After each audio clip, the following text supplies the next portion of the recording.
ಇದು ಉತ್ತರ.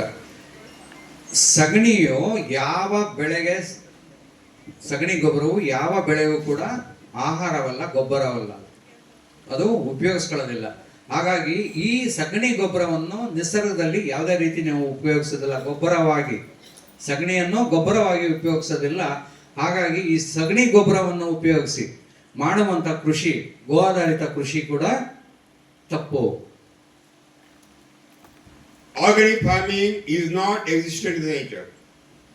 In the nature, there is no compost, there is no vermicompost, there is no biodynamic, there is no Panchagavya, there is no Dashagavya, there is no Agnihotra, nothing, there is no Gopu Amrutam, nothing is existed. That means organic farming is not existent in nature. That means organic farming is not a science, it is ignorance. ಸ್ನೇಹಿತರೆ, ಸಾವಯವ ಕೃಷಿ, vermi compost ಕೃಷಿ, compost ಕೃಷಿ, biodynamic ಜೀವ ಚೈತನ್ಯ ಕೃಷಿ, ಕೊಂಬು ಇದೇನೋ ಕೃಷಿ, ಆಮೇಲೆ ಅಗ್ನಿಹೋತ್ರ ಕೃಷಿ, ಪಂಚಗವ್ಯ ಕೃಷಿ, ಗೋಕುಲಾಮೃತ ಕೃಷಿ, ಇದು ಯಾವುದೂ ಕೂಡ ನಿಸರ್ಗದಲ್ಲಿಲ್ಲ. ಹಾಗಾಗಿ ಯಾವುದು ಕೂಡ ನಿಸರ್ಗದತ್ತವಾದ ಜ್ಞಾನ ಅಲ್ಲ, ಅದು ನಮಗಿರುವಂತ ಮೂಢನಂಬಿಕೆ. ಅರ್ಥ ಆಯ್ತಾ? Chemical farming is not a science. ರಾಸಾಯನಿಕ ಕೃಷಿ, Conventional farming is not a science. Organic farming is not a science. Vedas farming is not a science. Vedas farming, which claim Panchagavya, Dashagavya, Agnihotra are not existent in nature. That is, Vedanta farming also is not a science. And yogic farming is not exist in the nature. Yogic means mantra patana, yoga sadhana is not existed in the nature. Incarnation, no yoga, nothing.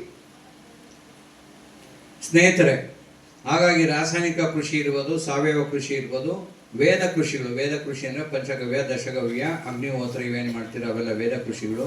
ಮತ್ತು ಇತರೆ ಕೃಷಿ ಪದ್ಧತಿಗಳು, yogic ಕೃಷಿಗಳು, ಯೋಗ ಮಾಡಿಬಿಡ್ತೀವಿ, ಅದರೊಳಗೆ ಒಂದು ತಂತ್ರ ಮಂತ್ರ ಮಾಡ್ತೀವಿ, ಅಲ್ಲೆಲ್ಲ ಬೆಳೆಗಳು ಬೆಳೆದು ಬಿಡ್ತವೆ ಅನ್ನೋದು. ಮತ್ತು ಇನ್ನೊಂದು ವೇದಿಕ್ ಕೃಷಿ ಅಂತ ಹೇಳೋದು, ನಾನು ಹೋಗಿದ್ದೆ ಅಲ್ಲೆಲ್ಲ, ಅದೇನೋ ಮಾಡೋರಾಗತ್ತೆ ಅಂದ್ಬಿಟ್ಟು ಅದ್ರ ಬಗ್ಗೆ ಚರ್ಚೆ ಬೇಡ. ಅದು ಕೂಡ ಆ ಕೃಷಿಗಳು ಯಾವುದನ್ನು ಕೂಡ ನಿಸರ್ಗದಲ್ಲಿ ಅಸ್ತಿತ್ವದಲ್ಲಿಲ್ಲ. ಹಾಗಾಗಿ ನಮ್ಮ ಮೂಢತೆ ಅದು, ನಾವು ಅದನ್ನು ವಿಜ್ಞಾನ ಅಂತ ತಗೊತಾ ಇರೋದು. So, clear-cut differences between the science and technology. ಸ್ನೇಹಿತರೆ, ಇದೇ ನಿಮಗೆ ಅತಿ ಮುಖ್ಯವಾದ ವಿಜ್ಞಾನ ಮತ್ತು ತಾಂತ್ರಿಕತೆ ಅಥವಾ ತಂತ್ರಜ್ಞಾನದ ಬಗ್ಗೆ ಇರುವಂತ ಒಂದು ಅಂತರ. ವಿಜ್ಞಾನ ಮತ್ತು ತಂತ್ರಜ್ಞಾನ ಅಥವಾ ತಾಂತ್ರಿಕತೆ ಇರುವಂತ ಅಂತರ. The scientists discovered enormous energy is existed in the atom. It is a science. ವಿಜ್ಞಾನ ಏನ್ ಹೇಳುತ್ತೆ ಅಂದ್ರೆ, ಒಂದು ಅಣುವಿನಲ್ಲಿ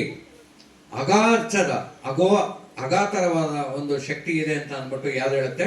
ವಿಜ್ಞಾನ ಹೇಳುತ್ತೆ, ಅಗಾಧವಾದ. But when you utilize energy as electricity, it is a technology. ಆದರೆ ಈ ಏನು ಅಣುವಿನಲ್ಲಿರುವಂತ ಮಹಾಶಕ್ತಿಯನ್ನು ನಾವು ಉಪಯೋಗಿಸ್ಕೊಂಡು ವಿದ್ಯುತ್ ಶಕ್ತಿ ತಯಾರಿಸ್ತೀವಿ, ಅದೇನಾಗುತ್ತೆ? ತಂತ್ರಜ್ಞಾನ ಆಗುತ್ತೆ. Is atom bomb technology? Atom bomb, ಅಣು ಬಾಂಬ್ ಏನು? ಅದು ಕೂಡ ಒಂದು ತಾಂತ್ರಿಕತೆ ಅಥವಾ ಟೆಕ್ನಾಲಜಿ, ತಂತ್ರಜ್ಞಾನ. That means science and technology are totally different. ಹಾಗಾಗಿ ವಿಜ್ಞಾನ ಮತ್ತು ತಂತ್ರಜ್ಞಾನ ಬೇರೆ ಬೇರೆನೆ.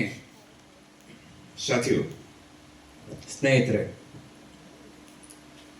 since today you are listening one word, Naisargik Krishi.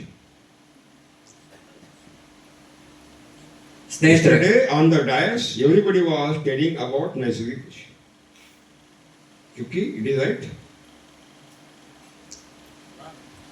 Then question is arise whether Naisargik Krishi, natural farming, is existed or not existed.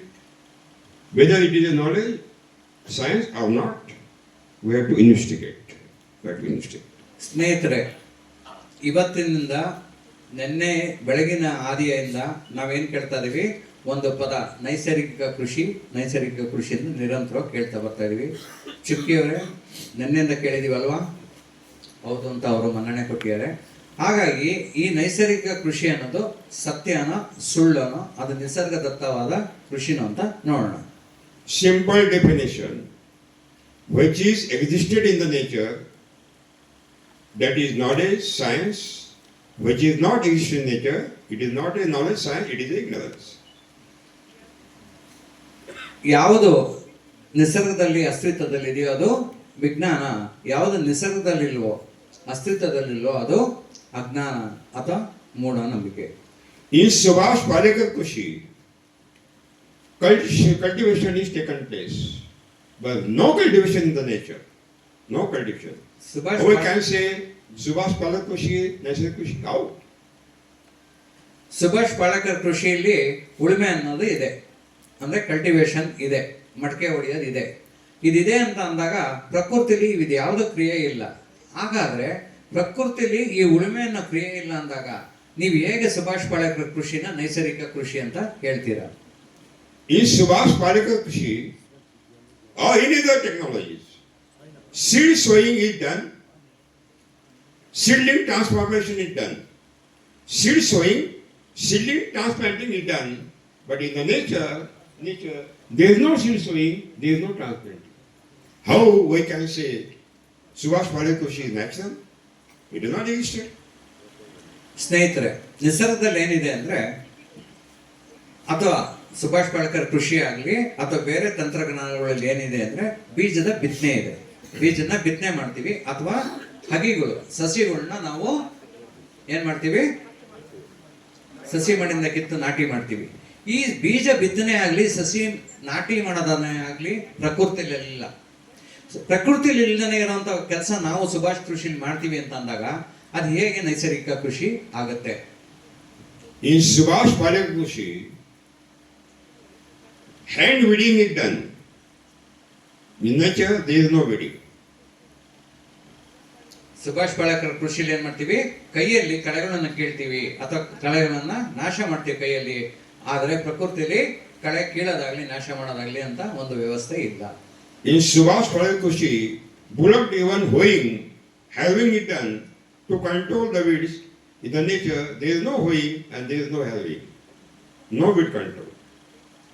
ನಿಸರ್ಗದಲ್ಲಿ ಕಳೆನೂ ಇಲ್ಲ, ಕಳೆ ಇದೆ, ಕುಂಟೆನೂ ಇಲ್ಲ, ರಂಟೆನೂ ಇಲ್ಲ. ಈ ಕಳೆಗಳನ್ನ ನಾವು ನಿರ್ನಾಮ ಮಾಡೋದಕ್ಕೆ, ಹಾಗಾಗಿ ಏನು ಯಾವ ಒಂದು ಕಳೆ ನಿರ್ನಾಮ ಮಾಡೋದಕ್ಕೆ ಒಂದು ವ್ಯವಸ್ಥೆ ನಿಸರ್ಗದಲ್ಲಿ ಇಲ್ಲವೋ ಅದು ಸುಭಾಷ್ ಪಾಳೇಕರ್ ಕೃಷಿಯಲ್ಲಿ ಇದೆ.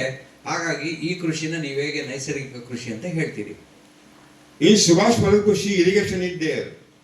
There is no irrigation in the nature. How we can say Subhash Palekar Kushi is the natural? Subhash Palekar ಕೃಷಿಯಲ್ಲಿ ನೀರಾವರಿ ವ್ಯವಸ್ಥೆ ಇದೆ, ನೀರನ್ನ ಗಿಡಗಳು ಕೊಡುವಂತ ಒಂದು ವ್ಯವಸ್ಥೆ ಇದೆ. ನಿಸರ್ಗದಲ್ಲಿ ಈ ನೀರು ಕೊಡುವಂತ ವ್ಯವಸ್ಥೆ ಇಲ್ಲ. ಹಾಗಾಗಿ ನೀವು ಈ ಸುಭಾಷ್ ಪಾಳೇಕರ್ ಕೃಷಿಯನ್ನ ಹೇಗೆ ನೈಸರ್ಗಿಕ ಕೃಷಿ ಅಂತ ಹೇಳ್ತೀರಿ?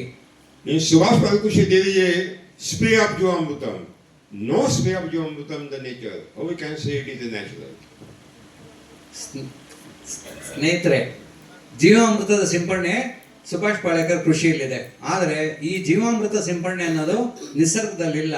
ಹಾಗಾಗಿ ನಿಸರ್ಗದಲ್ಲಿ ಇಲ್ದಿರೋಂಥದನ್ನ ನಾವು ಮಾಡ್ತಿದೀವಿ ಅಂದಾಗ ಈ ಸುಭಾಷ್ ಪಾಳೇಕರ್ ಕೃಷಿಯನ್ನು ನೀವು ಹೇಗೆ ನೈಸರ್ಗಿಕ ಕೃಷಿ ಅಂತ ಹೇಳ್ತೀರಿ? In Subhash Palekar Kushi, harvesting is done. There is no harvesting in the nature. ಬಹುತ್ ಅಚ್ಚಾ, ವೆರಿ ಗುಡ್. ಏನ್ ಗೊತ್ತಾ, ನಿಸರ್ಗದಲ್ಲಿ ಬೆಳೆ ಫಸಲನ್ನು ಕೀಳುವಂತ ಒಂದು ವ್ಯವಸ್ಥೆ ಇಲ್ಲ, ಫಸಲನ್ನ ತೆಗೆಯುವಂತ ವ್ಯವಸ್ಥೆ ಇಲ್ಲ. Harvesting of the crop.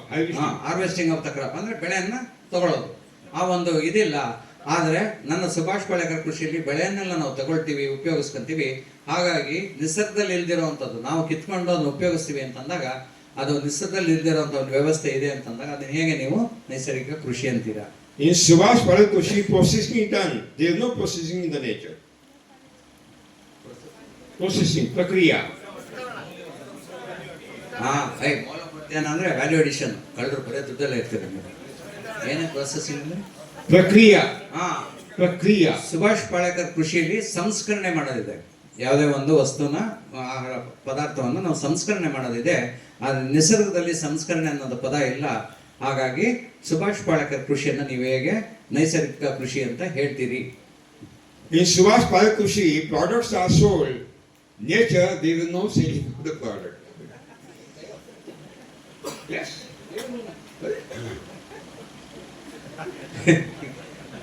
ನಿಸರ್ಗದಲ್ಲಿ ಯಾವ ಒಂದು ಗಿಡ ತನ್ನಿಂದ ತಾನೇ ಕಿತ್ಬಿಟ್ಟು ಹೋಗಿ ಕೊಟ್ಬಿಟ್ಟು ನಂಗೆ ಕಳೆಕಾಯಿ ಮಿಠಾಯಿ ಕೊಡು ಅಂತ ಅಂಗಡಿಲಿ ಕೇಳ್ಕೊಂಡ್ ಬರೋದಿಲ್ಲ. ಅದು ಹಣ್ಣನ್ನು ತಗೊಂಡೋಗಿ ಗಿಡದಲ್ಲಿ ಮರ ತಗೊಂಡೋಗಿ ಕೊಟ್ಟು ಬರೋದಿಲ್ಲ.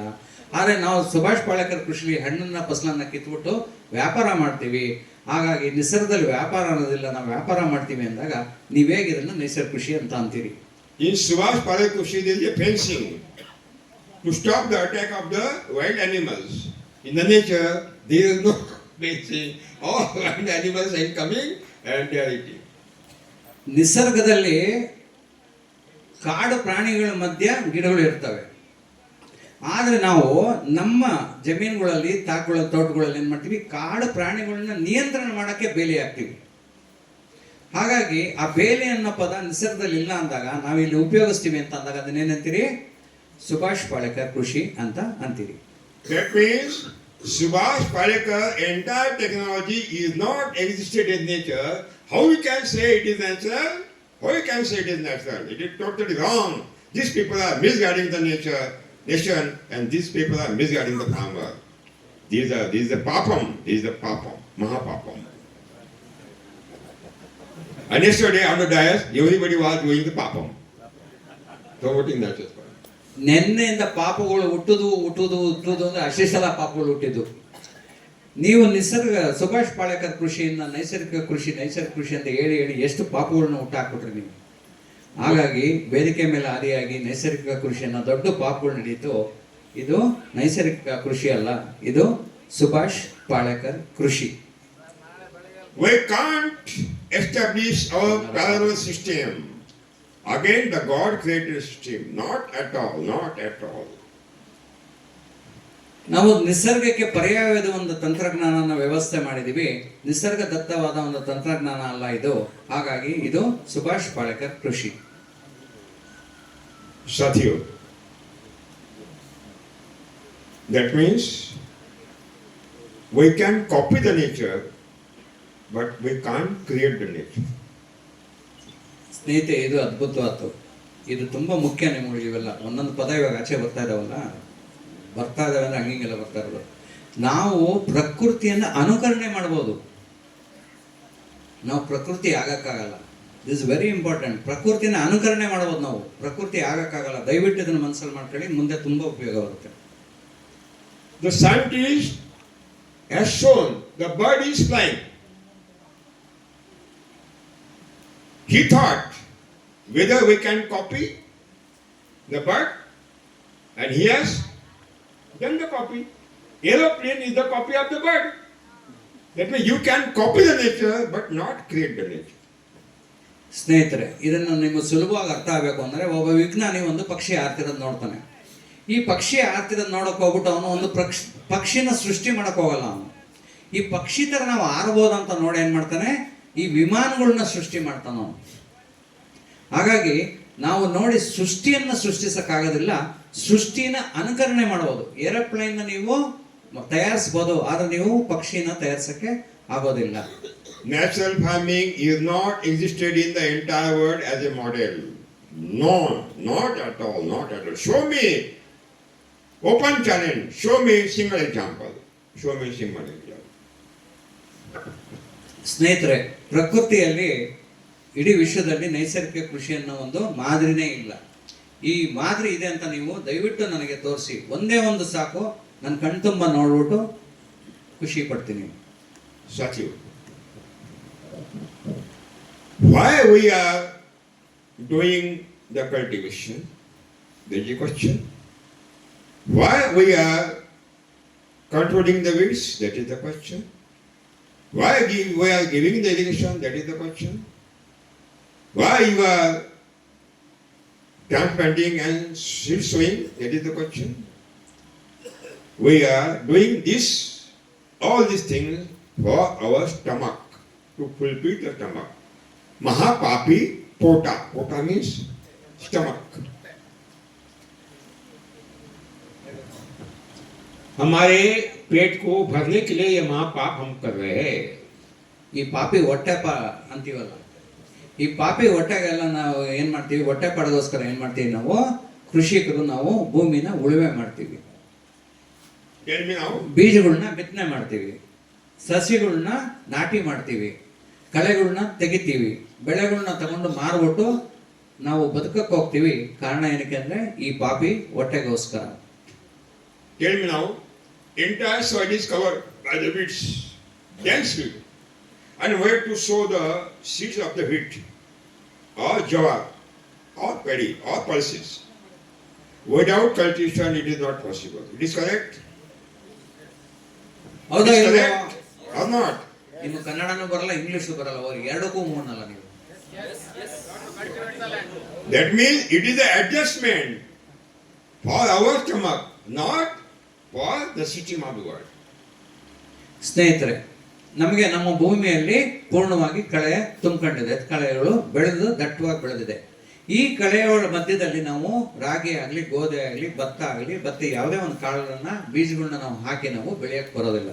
ಹಾಗಾಗಿ ನಾವೇನ್ ಮಾಡಬೇಕು, ಉಳುಮೆ ಮಾಡಿ ಕಳೆಗಳನ್ನ ನಿರ್ನಾಮ ಮಾಡಿ ಅವನ್ನ ಬಿತ್ತನೆ ಮಾಡಬೇಕು ಅಥವಾ ನಾಟಿ ಮಾಡಬೇಕಾಗತ್ತೆ.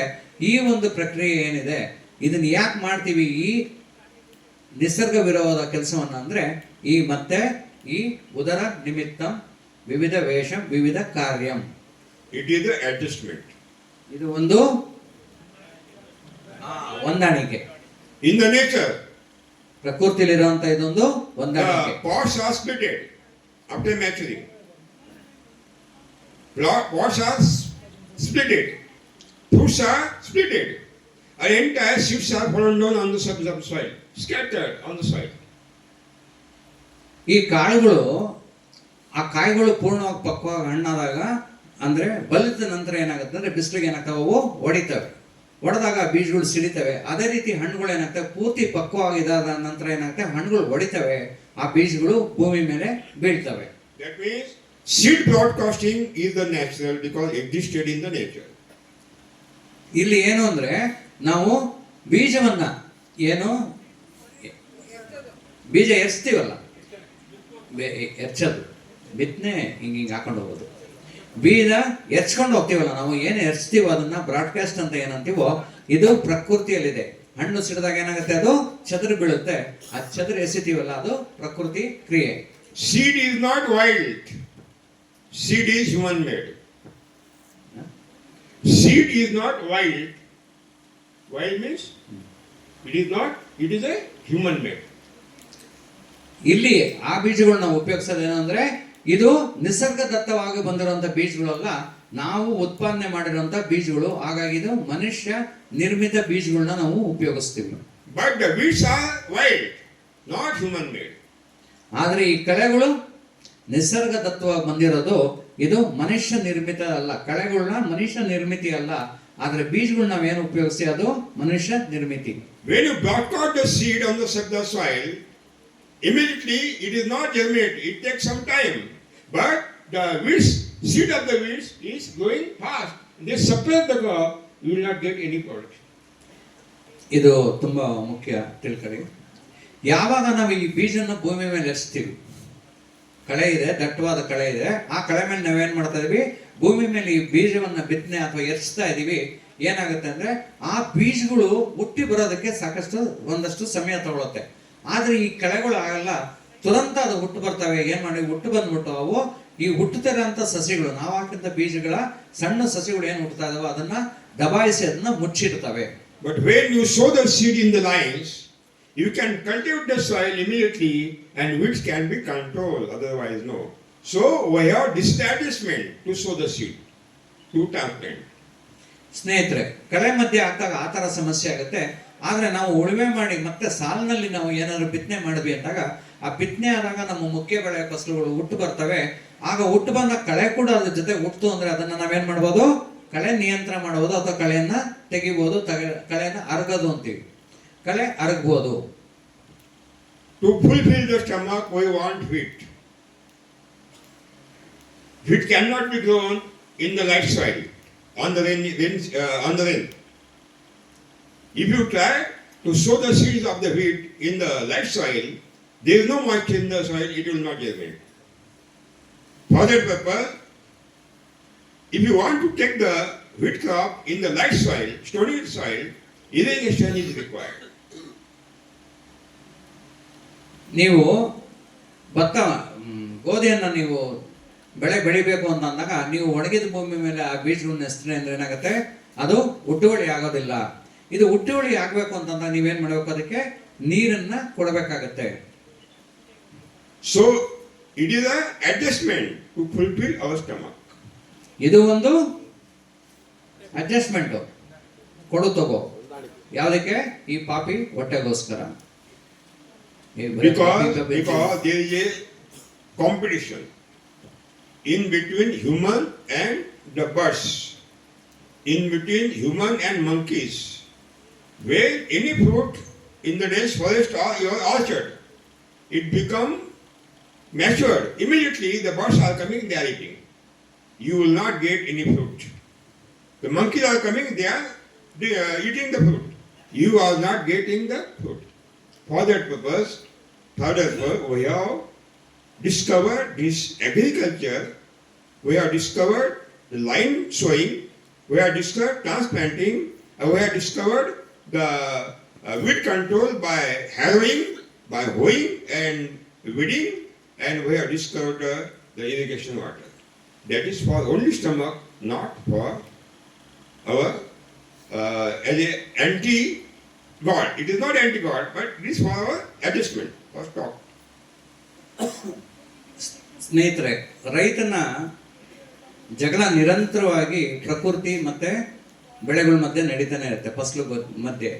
ಯಾವ ಈ ಪಕ್ಷಿಗಳು ಮತ್ತೆ ಮಂಗಗಳು, ಇತರೆ ಜೀವಿಗಳು, ಇಲಿಗಳು, ಇತರೆ ಜೀವಿಗಳು ಏನಾಗ್ತವೆ ಅಂದ್ರೆ, ಆ ಕಾಯಿ ಅಥವಾ ಹಣ್ಣು ಒಂದು ಪಕ್ವತೆಗೆ ಬಂದಿದ ತಕ್ಷಣ ಏನ್ ಮಾಡ್ತವೆ, ಪಕ್ಷಿ ಬಂದು ಹಾಕೊಂಬಂದು ತಿಂದೋಗ್ತವೆ, ಅಥವಾ ಮಂಗುಗಳು ಕಿತ್ಕೊಂಡು ತಿಂದ್ಬಿಡ್ತವೆ, ಅಥವಾ ಗೊತ್ತಾಯಿದೆ ನಿಮಗೆ ಈಗೆಲ್ಲ ಮಾಡೋ ಕೆಲಸಗಳು, ಅದು ಮಾಡ್ತವೆ.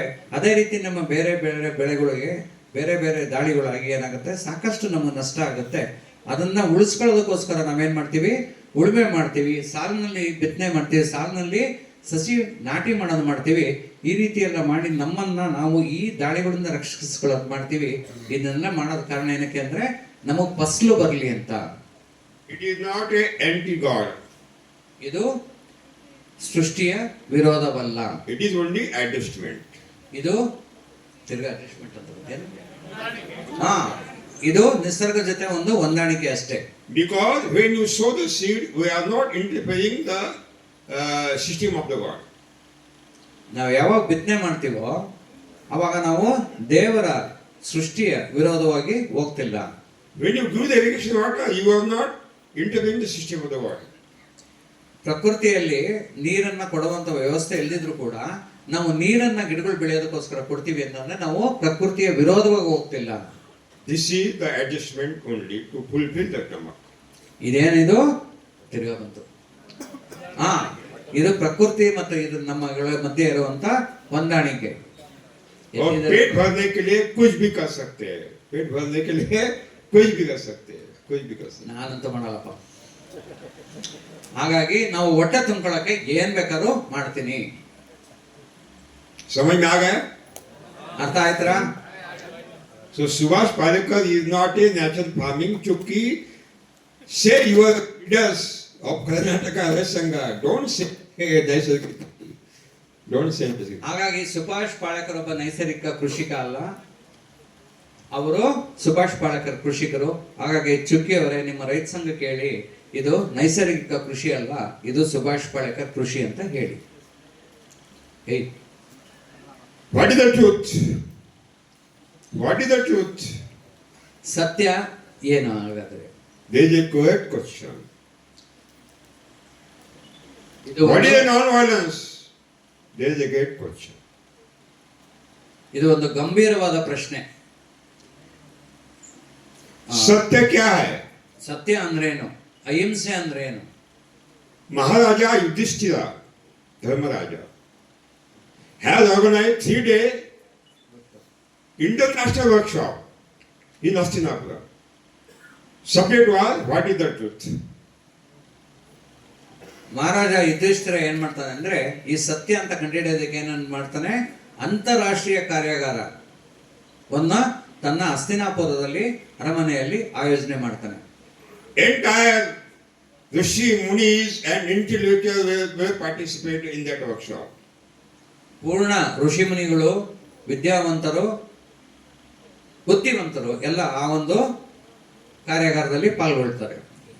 Middle East, Middle Asia, Iran, Balochistan, Sindh, entire India, South India, Sri Lanka, and North Southeast Asian countries, Thailand, Cambodia, Malaysia, Indonesia, were participated in their workshop.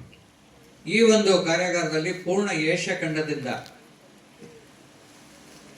ಮತ್ತು ಇಡೀ ಭಾರತದಿಂದ, ದಕ್ಷಿಣ ಭಾರತದಿಂದ, ಶ್ರೀಲಂಕಾದಿಂದ ಕೂಡ ಎಲ್ಲರೂ ಈ ಒಂದು ಕಾರ್ಯಾಗಾರದಲ್ಲಿ ಪಾಲ್ಗೊಳ್ತಾರೆ.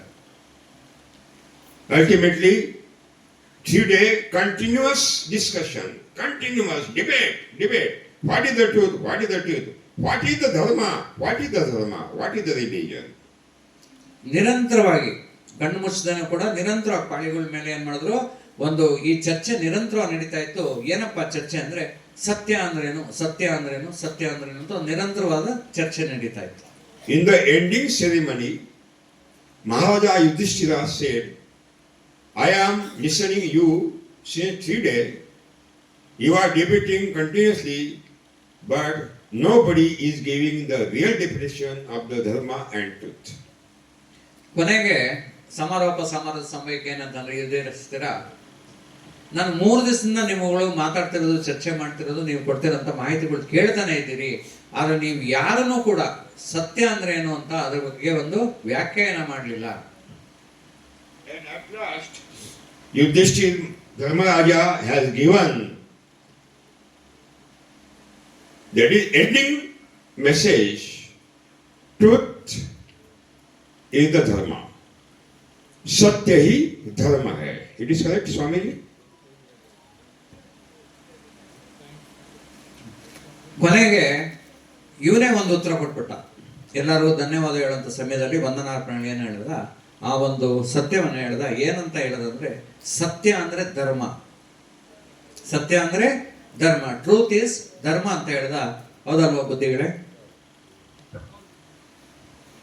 Which is existed in nature, that is the truth. Which is existed in nature, that is truth. Which is not existed, it is not a truth. It is ignorance. ನಿಸರ್ಗದಲ್ಲಿ ಯಾವುದಿದೆಯೋ ಅದೇ ಸತ್ಯ, ನಿಸರ್ಗದಲ್ಲಿ ಯಾವುದಿಲ್ವೋ ಅದು ಅಸತ್ಯ. जो है वही सत्य हो सकता है, जो नहीं है सत्य कैसे हो सकता है, मुझे बताइए.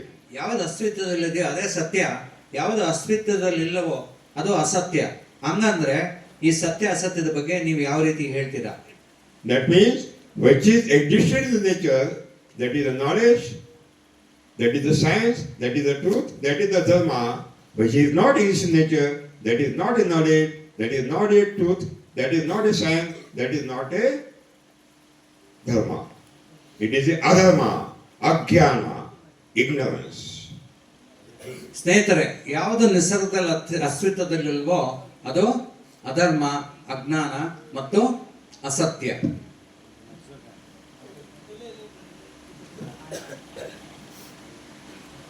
Okay. 7,000 years ago. How many? 7,000 years ago. 7,000 ಅಂದ್ರಪ್ಪ.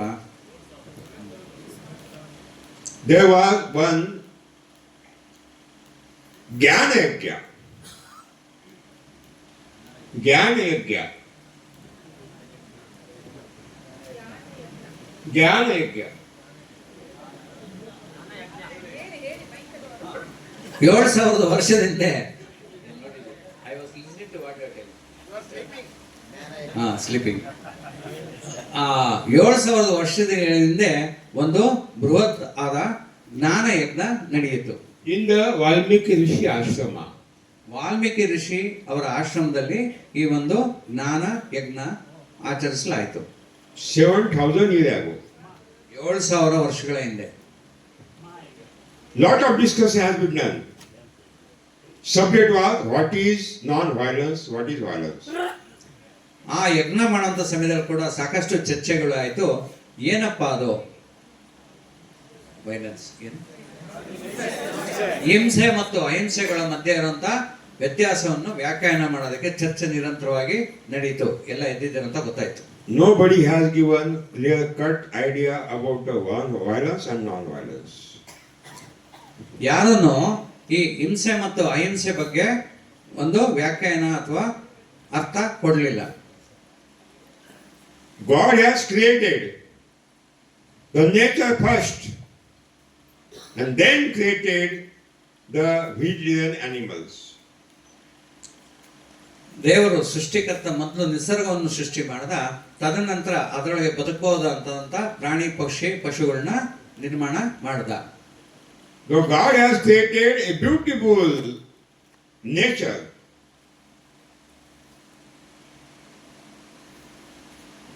First, and then the God has sent human being on the earth. ದೇವರು ಈ ಸುಂದರವಾದ ಒಂದು ಪ್ರಕೃತಿಯನ್ನ ಮೊದಲು ನಿರ್ಮಾಣ ಮಾಡಿದ, ತದನಂತರ ಈ ಮನುಷ್ಯನನ್ನ ಆ ಭೂಮಿ ಮೇಲೆ ಕಳಿಸ್ದ. God has created first the nature, vegetation, to give available vegetarian food to the vegetarian animals. ಈ ಸೃಷ್ಟಿಕರ್ತ ಮೊದಲು ಸೃಷ್ಟಿಯನ್ನು ಸೃಷ್ಟಿ ಮಾಡ್ತಾನೆ, ಅದಾದ ನಂತರ ಅದರ ಮೇಲೆ ಸಸ್ಯಗಳನ್ನ, ಅದು ಕೊಡುವಂತ ಫಲಗಳನ್ನ ಸೃಷ್ಟಿ ಮಾಡ್ತಾನೆ. ಕಾರಣ ಯಾಕೆಂದ್ರೆ ಅದೇ ಮೇಲೆ ಹುಟ್ಟುವಂತ ಸಸ್ಯಾಹಾರಿ ಪ್ರಾಣಿಗಳು ತಿನ್ನೋದಕ್ಕೆ. Then God has sent the vegetarian animal to eat the vegetarian food. That means natural food. ಯಾವಾಗ ಈ ಸಸ್ಯಾಹಾರಿ ಪ್ರಾಣಿಗಳ ಸಂಖ್ಯೆ ಹೆಚ್ಚಾಯಿತು ಅಂತ ಸಮಯದಲ್ಲಿ ಏನ್ ಮಾಡ್ದ, ಆ ಸಸ್ಯಾಹಾರಿ ಪ್ರಾಣಿಗಳಂತ ತಿನ್ನುವಂತ ಶಾಕಾಹಾರಿ ಮಾಂಸಾಹಾರಿ ಪ್ರಾಣಿಗಳನ್ನ ಸೃಷ್ಟಿ ಮಾಡ್ದ. But when the strength of the vegetarian animals was boosted, huge quantity of the vegetarian animals was boosted. To control this vegetarian animal, God has created a tiger, that means non-vegetarian animal, to control the population of the vegetarian animals. Not for human, to control the vegetarian animal. ಬಿಟ್ರೆ ಸುಮ್ಮನಿಲ್ಲದಾನೆ ಇವು ಸುಮ್ಮನೆ ಏನಾಯ್ತು, ಭಯಂಕರ ಸಂತಾನೋತ್ಪತ್ತಿಯಾಗಿ ಈ ಸಸ್ಯಾಹಾರಿ ಪ್ರಾಣಿಗಳು ಅತಿ ಹೆಚ್ಚಾದವು. ಯಾವಾಗ ಇದು ಪ್ರಕೃತಿಯಲ್ಲಿ ಹೆಚ್ಚಾಯ್ತೋ, ಒತ್ತಡ ಹೆಚ್ಚಾಯ್ತೋ ಅಂತ ಸಮಯದಲ್ಲಿ ಈ ಸೃಷ್ಟಿಕರ್ತ ಏನ್ ಮಾಡ್ದ ಅಂದ್ರೆ ಅವನ್ನ ಸಮತೋಲನಕ್ಕೆ ತರಕ್ಕೆ, ಅವನ್ನ ಸಂಖ್ಯೆಯನ್ನ ಕಡಿಮೆ ಮಾಡಕ್ಕೆ ಏನ್ ಮಾಡ್ದ, ಈ ಮಾಂಸಾಹಾರಿ ಪ್ರಾಣಿಗಳು ಅಂದ್ರೆ ಹುಲಿ ಇತರ ಪ್ರಾಣಿಗಳನ್ನ ಸೃಷ್ಟಿ ಮಾಡ್ದ. ಮನುಷ್ಯನ್ ತಿನ್ನಕ್ಕಲ್ಲ, ಈ ಸಸ್ಯಾಹಾರಿ ಪ್ರಾಣಿಗಳನ್ನ ತಿನ್ನೋದಕ್ಕೆ. Nature is the constitution of the God. ಪ್ರಕೃತಿಯು ಸೃಷ್ಟಿಯ ಬಳುವಳಿ. To activate this nature, system of the God, God has created some laws, rules and regulations. ಇವನ್ನ ನಿಯಂತ್ರಣ ಮಾಡಕ್ಕೆ, ಇದನ್ನೆಲ್ಲ ಈ ವ್ಯವಸ್ಥೆನ ನಿಯಂತ್ರಣ ಮಾಡಕ್ಕೆ ಸೃಷ್ಟಿಕರ್ತ ಏನ್ ಮಾಡಿಯಾನೆ, ದೇವರು ಏನ್ ಮಾಡಿಯಾನೆ, ಕೆಲವು ನೀತಿ ನಿಯಮಗಳನ್ನ ಪಾಲಿಸಬೇಕು ಅಂತ ಕೊಟ್ಟಿಯಾನೆ. Number one law, ಮೊದಲನೆಯ vegetarian will eat only vegetarian good food. First law, vegetarian will eat only vegetarian food. Second law, at any cost, vegetarian animal will not eat non-vegetarian. ಮೊದಲನೆಯ ಕಾನೂನು ಏನ್ ಹೇಳುತ್ತೆ ಅಂದ್ರೆ, ಸಸ್ಯಾಹಾರಿ ಪ್ರಾಣಿಗಳು ಸಸ್ಯಾಹಾರಿ ಪದಾರ್ಥಗಳನ್ನ ಮಾತ್ರ ತಿಂತವೆ. ಆಗ ಮತ್ತು ಈ ಸಸ್ಯಾಹಾರಿ ಪ್ರಾಣಿಗಳು ಯಾವುದೇ ಕಾರಣಕ್ಕೂ ಮಾಂಸಾಹಾರಿ ಪ್ರಾಣಿಗಳನ್ನ ತಿನ್ನೋದಿಲ್ಲ. पहला कानून, शाकाहारी शाकाहारी करेगा, शाकाहारी शाकाहारी करेगा, किसी भी स्थिति में वो मांसाहार नहीं करेगा. ಸಸ್ಯಾಹಾರಿನೇ ಗುರುಜಿ? सस्याहारी सस्याहारी ಸಸ್ಯಾಹಾರಿ. ಈ ಸಸ್ಯಾಹಾರಿ ಮೊದಲನೇ ಕಾನೂನು ಏನ್ ಹೇಳುತ್ತೆ ಅಂದ್ರೆ, उसको सब मालूम है, वो नाटक कर रहा है. ಶಾಕಾಹಾರಿ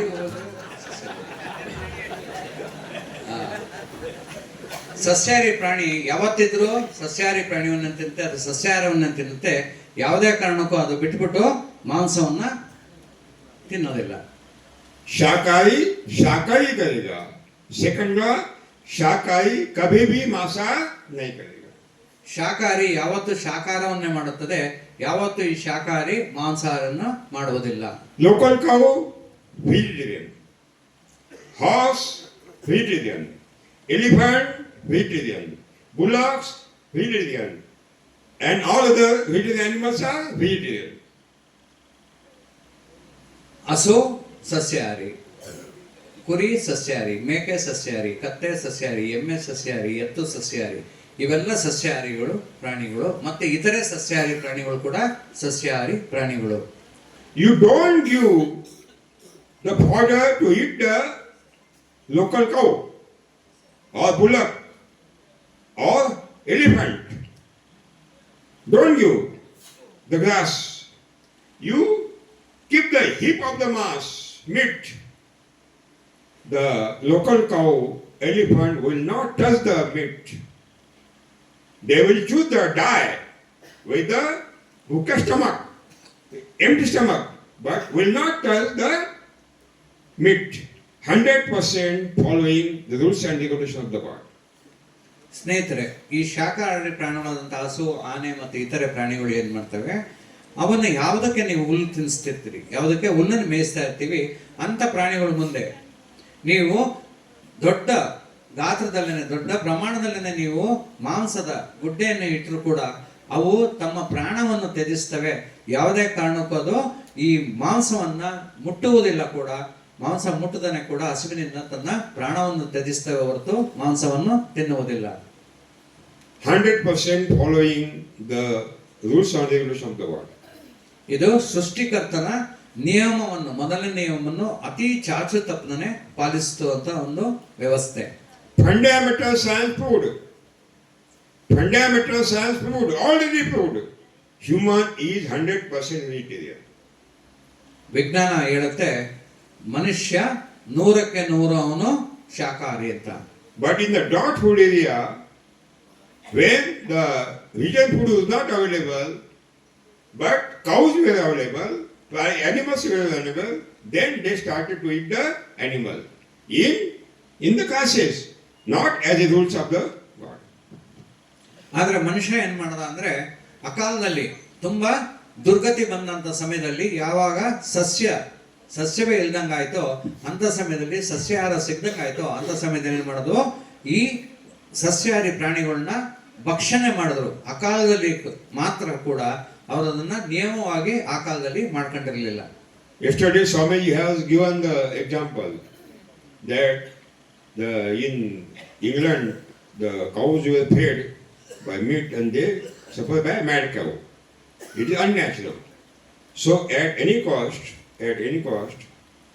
vegetarian animal will not touch the meat. They will die with the empty stomach, but they will follow 100% rules and regulations of the world. ನಿನ್ನೆ ಸ್ವಾಮೀಜಿಯವರು ತುಂಬಾ ಉತ್ಕೃಷ್ಟವಾಗಿ ಒಂದು ವಿಷಯನ ತಮಗೆ ತಿಳಿ ಹೇಳಿದ್ರು. ಏನಪ್ಪಾ ಅಂತಂದ್ರೆ, ಇಂಗ್ಲೆಂಡ್ ಅಲ್ಲಿ ಆ ಕಾಲದಲ್ಲಿ ಸುಮಾರು ಒಂದು 20 ವರ್ಷದ ಮುಂಚೆ ಏನಾಯ್ತು ಅಂದ್ರೆ, ಈ ಹಸುಗಳ ಕಸವನ್ನ, ಹಸುಗಳ ತ್ಯಾಜ್ಯವನ್ನ ಏನ್ ಮಾಡಿದ್ರು ಅಂದ್ರೆ ಅವನ್ನ ಈ ಹಸುಗಳಿಗೆ ತಿನ್ಸಿದ್ರು. ಇದರಿಂದ ಏನಾಯ್ತು, ಮ್ಯಾಡ್ ಕೌ ಡಿಸೀಸ್ ಅಂತ, ಹುಚ್ಚು ಹಸುವಿನ ಒಂದು ರೋಗ ಅಂತ ಸೃಷ್ಟಿ ಆಯ್ತು. ಅದನ್ನ ಸಾಕಷ್ಟು ಸಮಸ್ಯೆ ಆಯ್ತು. ಅದನ್ನ ಸ್ವಾಮೀಜಿಯವರು ನಿನ್ನೆ ತುಂಬಾ ಅದರ ಒಂದು ಎಕ್ಸಾಂಪಲ್ ಕೊಟ್ಟು ಅದನ್ನ ಹೇಳಿದ್ರು. ಹಾಗಾಗಿ ಪ್ರಕೃತಿಯಲ್ಲಿ ಬಂದಿದೆ, ಯಾವುದೇ ಕಾರಣಕ್ಕೂ ಈ ಸಸ್ಯಾಹಾರಿ ಪ್ರಾಣಿಗಳು ಮಾಂಸವನ್ನು ತಿನ್ನುವುದಿಲ್ಲ, ಪ್ರಾಣವನ್ನು ತ್ಯಜಿಸ್ತವೆ. God has created human as a 100% vegetarian. All the symptoms of the body is 100% vegetarian. I challenge openly. You have to prove that the human is not a vegetarian. You have to prove.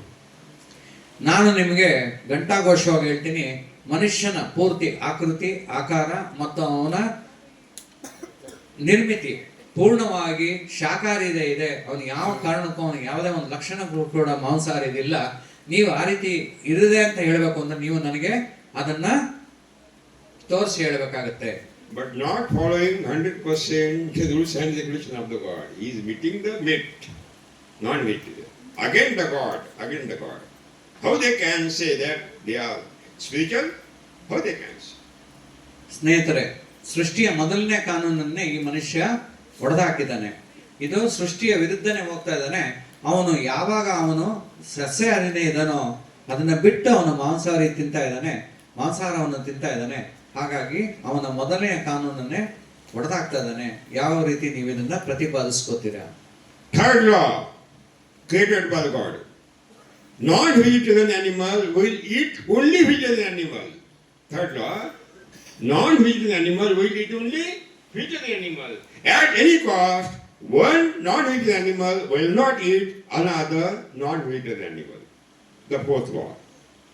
ಪ್ರಕೃತಿಯಲ್ಲಿ ಮಾಂಸಾಹಾರಿ ಪ್ರಾಣಿಗಳನ್ನ ತಿನ್ನುವುದಿಲ್ಲ. ಅವು ಮಾಂಸಾಹಾರಿ ಪ್ರಾಣಿಗಳು ಸಸ್ಯಾಹಾರಿ ಪ್ರಾಣಿಗಳನ್ನ ತಿನ್ನಬೇಕು.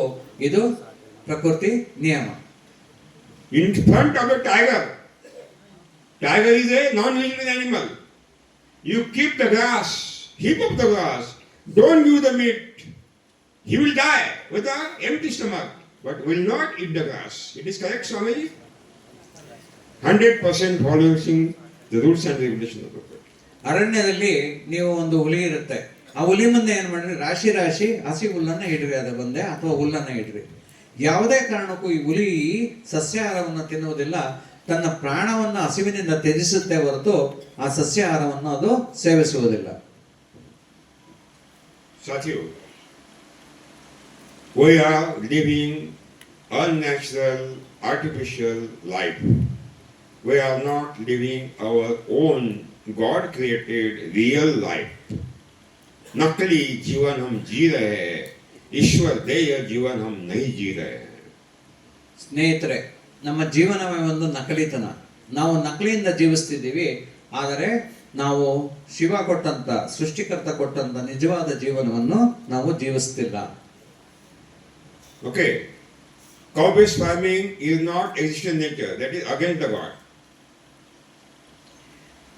ಗೋ ಆಧಾರಿತ ಕೃಷಿ ಪ್ರಕೃತಿಯಲ್ಲಿಲ್ಲ, ಅದು ಸೃಷ್ಟಿಯ ವಿರೋಧ. Chemical farming is not existing nature. That is against the God.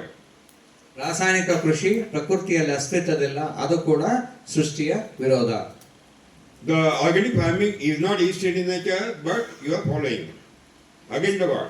ಸಾವಯವ ಕೃಷಿ ಅನ್ನೋದು ನಿಸರ್ಗದಲ್ಲಿಲ್ಲ, ಆದ್ರೂ ಕೂಡ ನೀವು ಅದನ್ನು ಅನುಕರಣೆ ಮಾಡ್ತಾ ಇದ್ದೀರಾ, ಅದನ್ನು ಪಾಲಿಸ್ತಿದ್ದೀರಾ, ಇದು ಸೃಷ್ಟಿಯ ವಿರೋಧ. Vedic Krishi, Agnihotra, Panchagavya is not existing in nature, but you are following the God.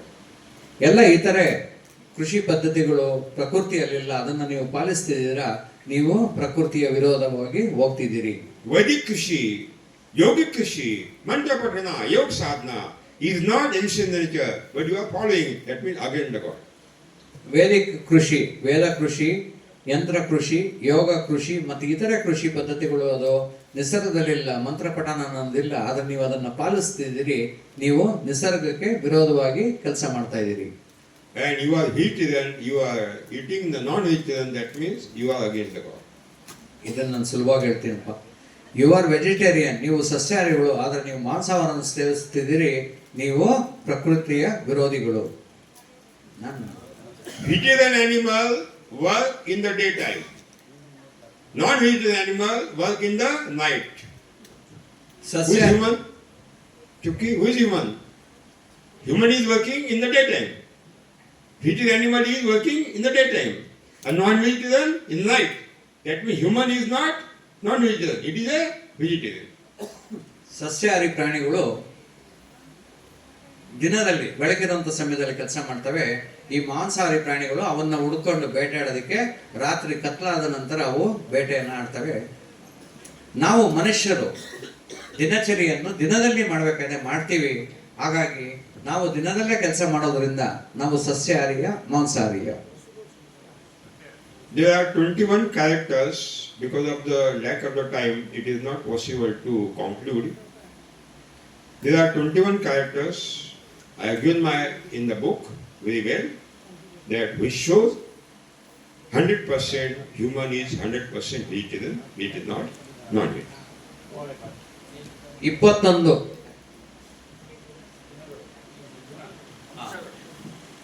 ಮನುಷ್ಯನಲ್ಲಿ 21 ಗುಣಗಳಿದ್ದಾವೆ. ಈ 21 ಗುಣಗಳನ್ನು ಏನು ಅನ್ನೋದನ್ನ ನಾನು ಸಮಯದ ಅಭಾವದಿಂದ ನಿಮಗೆ ತಿಳಿ ಹೇಳಕ್ಕಾಗೋದಿಲ್ಲ. ಈ 21 ಗುಣಗಳು ನಾವು ಮನುಷ್ಯನು ಸಸ್ಯಾಹಾರಿ ಅಂತ ಸಾಬೀತು ಮಾಡೋದಕ್ಕೆ ನನ್ನ ಪುಸ್ತಕದಲ್ಲಿ ತುಂಬಾ ಅಚ್ಚುಕಟ್ಟಾಗಿ ಅಚ್ಚು ಮಾಡಿ ಕೊಟ್ಟಿದ್ದೀನಿ ತಮ್ಮಗಳಿಗೆ. ಆ ಪುಸ್ತಕಗಳನ್ನು ತಾವು ಖರೀದಿ ಮಾಡಿ ಓದಿ ನೋಡಿ. Satyu, if we are living unnatural, artificial life, why? That is the question I would like to ask you. Why? If we are living unnatural, artificial life, why? I am asking the question to you. Why? ನಾವು ಯಾಕೆ ಈ ಅನೈಸರ್ಗಿಕ ಜೀವನವನ್ನು ಜೀವಿಸ್ತಾ ಇದ್ದೀವಿ ಮತ್ತು ಕೃತಕ ಜೀವನವನ್ನು ಜೀವಿಸ್ತಾ ಇದ್ದೀವಿ ಅಂತ ನೀವು ನನಗೆ ಉತ್ತರ ಕೊಡಬೇಕಾಗಿದೆ. ಏಕೆ ಈ ಜೀವನವನ್ನ ಜೀವಿಸ್ತಾ ಇದ್ದೀರಿ? We are going away from the nature. That means we are going away from the God. And that is the root cause. That is the root cause. ನಾವು ನಿಸರ್ಗದಿಂದ ವಿಮುಖರಾಗಿ ಹೋಗ್ತಾ ಇದೀವಿ ಮತ್ತು ದೇವರ ಸೃಷ್ಟಿಕರ್ತನಿಂದ ಕೂಡ ನಾವು ವಿಮುಖರಾಗಿ ಹೋಗ್ತಾ ಇದೀವಿ. ಅದೇ ಇದಕ್ಕೆ ಮೂಲ ಕಾರಣ. To worship the doll or the statue of the God is not actually the spiritualism. ದೇವರ ಮೂರ್ತಿ ಅಥವಾ ದೇವರ ಕಲ್ಲನ್ನು ನಾವು ಪೂಜೆ ಮಾಡೋದು ಆಧ್ಯಾತ್ಮಿಕ ಅಲ್ಲ. It is a psychological treatment to cool and calm the excited mind. ಇದು ಮಾನಸಿಕ, ಇದು ನಮ್ಮ ಮಾನಸಿಕ ಮಾನಸೋಪಚಾರ ಮನಸ್ಸೋಪಚಾರಕ್ಕಾಗಿ ಮಾನಸಿಕ ಸ್ಥಿಮಿತ ತರೋದಕ್ಕಾಗಿ ನಾವು ಈ ಒಂದು ವ್ಯವಸ್ಥೆ ಅಥವಾ ಪೂಜೆಯನ್ನ ಮಾಡ್ತೀವಿ. To cool and calm the excited mind, it is the now outlet. It is the outlet to worship the doll and to statue of the God. ನಾವು ತುಂಬಾ ಎಕ್ಸೈಟ್ ಏನಪ್ಪ ಉದ್ವೇಗಕ್ಕೊಳಗಾಗಿರುವಂತ ಮನಸ್ಸನ್ನ ಶಾಂತಿಗೆ ತರೋದಕ್ಕೆ ನಾವು ಈ ಒಂದು ಪೂಜೆ, ಮೂರ್ತಿ ಪೂಜೆಯನ್ನ ನಾವು ಮಾಡ್ತಾ ಇದ್ವಿ. Why we become excited? Why our mind become excited? When we go away from the nature, our mind become excited. ನಾವು ಹೇಗೆ ಎಕ್ಸೈಟ್ ಆಗ್ತೀವಿ? ಯಾವಾಗ ನಾವು ದೇವರನ್ನ ಬಿಟ್ಟು, ದೇವರು ಹಾಕಿರೋಂಥ ನಿಯಮಗಳನ್ನ ಬಿಟ್ಟು ನಾವು ಅದರಿಂದ ಹೊರಗಡೆ ಹೋಗ್ತೀವೋ ಅಂತ ಸಮಯದಲ್ಲಿ ನಾವು ಎಕ್ಸೈಟಕ್ಕೆ, ಉದ್ವೇಗಕ್ಕೆ ಒಳಗಾಗ್ತೀವಿ. And when we go toward the nature, your mind is cool and calm. ನೀವು ಯಾವಾಗ ನಿಸರ್ಗದ ಕಡೆ ಹೋಗ್ತೀರೋ ಅವಾಗ ನಿಮ್ಮ ಮನಸ್ಸು ತಣ್ಣಗಿರುತ್ತೆ, ಪ್ರಶಾಂತವಾಗಿರುತ್ತೆ, ಶಾಂತವಾಗಿರುತ್ತೆ. When child go away from the mother, it is become excited. It is real. ಯಾವಾಗ ಮಗು ತನ್ನ ತಾಯಿಯನ್ನು ಬಿಟ್ಟು ದೂರ ಹೋಗುತ್ತೋ ಅದು ಉದ್ವೇಗಕ್ಕೊಳಗಾಗುತ್ತೆ. But when the child is coming to the mother, it is cool and calm. ಯಾವಾಗ ಮಗು ತಾಯಿ ಕಡೆ ಬರುತ್ತೋ ಅವಾಗ ಅದು ಪ್ರಶಾಂತವಾಗಿ ತನ್ನ ತಾಯಿ ಮಡಲನ್ನ ಶಾಂತವಾಗಿ ಸೇರುತ್ತೆ. That means stop the going away from the nature. Stop the going away from the God. We have to go again, return back to the nature. That is the back to the nature. ನೀವು ದೇವರಿಂದ ದೂರ ಹೋಗೋದನ್ನು ಬಿಡಿ, ನಿಸರ್ಗದಿಂದ ದೂರ ಹೋಗೋದನ್ನು ಬಿಡಿ, ನೀವು ನಿಸರ್ಗದ ಕಡೆ ಮತ್ತೆ ಹೊರಳಿ ಬನ್ನಿ. ಈ ಹೊರಳಿ ಬರೋದನ್ನೇ, ನಿಸರ್ಗದತ್ತ ಹೊರಳಿ ಬರೋದನ್ನೇ ನಾವೇನ್ ಹೇಳ್ತೀವಿ? Back to nature. And in full day, 4 day, definitely we will learn how to back to nature again. ಈ 4 ದಿನಗಳಲ್ಲಿ ನಾವು ಮತ್ತೆ ಈ ನಿಸರ್ಗಕ್ಕೆ ಮರಳುವುದು ಹೇಗೆ, ನಿಸರ್ಗಕ್ಕೆ ಮರಳಿ ಬಾ ಅನ್ನೋದನ್ನ ನಾವು ಖಂಡಿತವಾಗ್ಲೂ ಸಂಪೂರ್ಣವಾಗಿ ವಿವರವಾಗಿ ತಿಳಿದುಕೊಳ್ಳೋಣ. समझ में आ गया? ಬಂತಾ? 1 2 3 4 5 ಕೈದು 300 ಕೈಯಲ್ಲಿ 5 ಕೈ ಎತ್ತರ ಎಲ್ಲ ನೋಡೋಣ. Good boys. ಗರ್ಲ್ಸ್ ಇದ್ದೀರಲ್ವಾ? ಕೈ ಎತ್ತರ ಗರ್ಲ್ಸು. ಗುಡ್. ಬಾಯ್ಸ್ ಕಣಪ್ಪ ನೀವಲ್ಲ, ಗರ್ಲ್ಸ್ ನೋಡೋಣ. Okay. साथियों,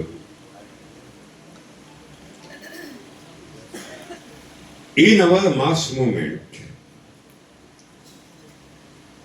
there are so many social organizations are involved. So many NGOs are involved. So many spiritual organizations are involved. Even the farmers organizations are also involved, just like Karnataka ರಾಜ್ಯ ರೈತ ಸಂಘ. ನಮ್ಮ ಈ ಆಂದೋಲನದಲ್ಲಿ ಸಾಮಾಜಿಕ ಸಂಸ್ಥೆಗಳು, NGOಗಳು, ರೈತ ಸಂಘಗಳು ಮತ್ತು ಇತರೆ ಅನೇಕ ಸಂಸ್ಥೆಗಳು ನಮ್ಮಲ್ಲಿ ಕೈ ಜೋಡಿಸಿ ಕೆಲಸ ಮಾಡ್ತಿದ್ದಾರೆ. One person is interested in the audience, Anant Rao from Mandya.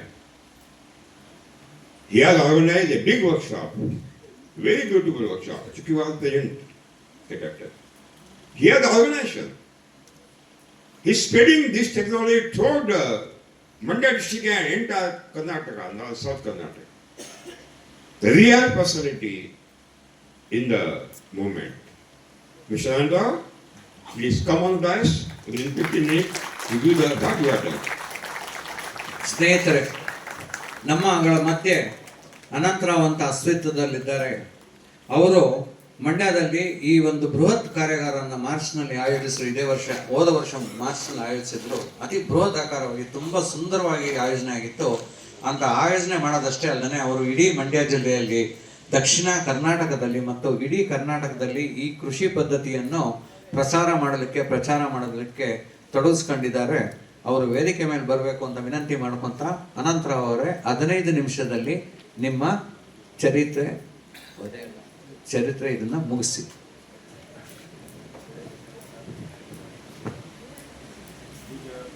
It will be in Kannada, there will be no translation. All of you understand, no? Because it is 15 minutes time.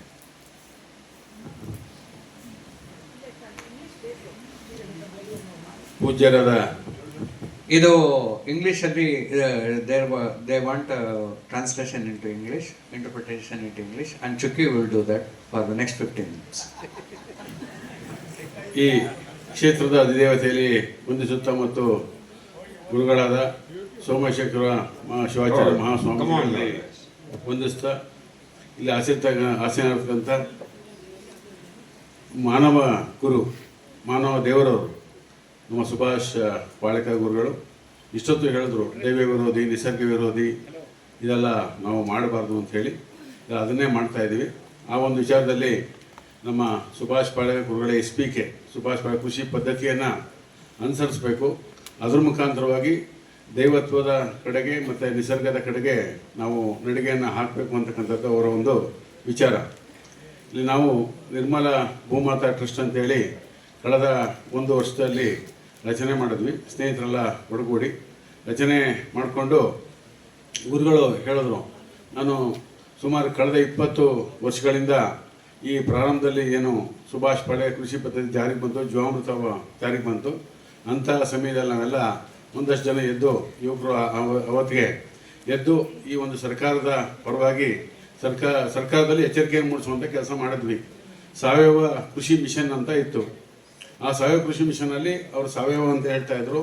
ನಾವಂತೂ ಬಿಡಲಿಲ್ಲ, ಸುಭಾಷ್ ಪಾಳೇಕರ್ ಕೃಷಿನೇ ಆಗಬೇಕು, ಜೀವಾಮೃತವೇ ಆಗಬೇಕು, ನಮಗೆ ನಾಟಿ ಹಸುನೇ ಬೇಕು ಅಂತ ಹೇಳಿ ದೊಡ್ಡ ಗಲಾಟೆ ಮಾಡಿದಾಗ ಮಂಡ್ಯ ಜಿಲ್ಲೆಗೆ ಸುಭಾಷ್ ಪಾಳೇಕರ್ ಕೃಷಿ ಪದ್ಧತಿಯ ಅನುಷ್ಠಾನಕ್ಕಾಗಿ ಹಣವನ್ನು ಕೊಡಮಾಡಿದ್ರು. ಆ ನಂತರದಲ್ಲಿ ಈ ಒಂದು ಕೃಷಿ ಪದ್ಧತಿಯನ್ನು ಎಲ್ಲ ಸ್ನೇಹಿತರು ಒಡಗೂಡಿ ಮಾಡ್ಕೊಂಡ್ಬಂದ್ವಿ. ಆದರೆ ಇಲ್ಲಿ ಭಾಷಾ ಕೊರತೆ ಇತ್ತು, ಸ್ವಲ್ಪ ಅರ್ಥ ಮಾಡ್ಕೊಳ್ಳೋದ್ರಲ್ಲಿ ಸ್ವಲ್ಪ ಕಷ್ಟ ಇತ್ತು. ಹಾಗಾಗಿ ಸ್ವಲ್ಪ ಹಿನ್ನಡೆ ಆಗಿದೆ ಅಂತ ಒಪ್ಕೊಳ್ತೀನಿ. ಆ ನಂತರದಲ್ಲಿ ನಾನಂತೂ ಕೃಷಿ ಪದ್ಧತಿಯನ್ನು ಕೆಲವು ಸ್ನೇಹಿತರೆಲ್ಲ ಮಾಡ್ಕೊಂಡು ಬರ್ತಾ ಇದ್ವಿ. ಗುರುಗಳು ಹೇಳ್ತಾ ಇದ್ರು, ಮೌಲ್ಯವರ್ಧನೆ ಮಾಡಬೇಕು ಅಂತ ಗುರುಗಳು ನಮಗೆ ಹೇಳ್ತಾ ಇದ್ರು. ಕಳೆದ ಬಾರಿ ನಮ್ಮ ಏನು ಶ್ರೀ ಆದಿ